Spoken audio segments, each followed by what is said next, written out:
How to place a buy trade in PRIMEXBT. Are you facing issue to place a buy trade in PRIMEXBT? If that's so, then this video might help you out. Without further ado, let's dive into the video. First of all, open Chrome on your laptop or mobile devices. Once you open the Chrome, now search for PRIMEXBT website.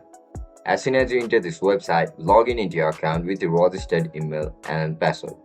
As soon as you get logged in, now look at the right side of your screen where you can see this trading panel.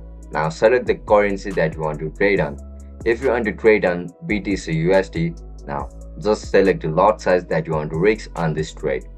For example, I'm going to risk this lot size around 10.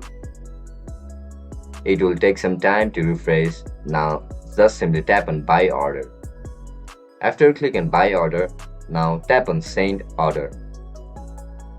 Once you click on send order, click on confirm. After you click on confirm, your trade will be placed. And that's it guys, that's how you're gonna place your trade on PRIMEXBT. If you guys found this video helpful, don't forget to like, share and subscribe to our channel. I'll catch you up in the next one. Bye bye.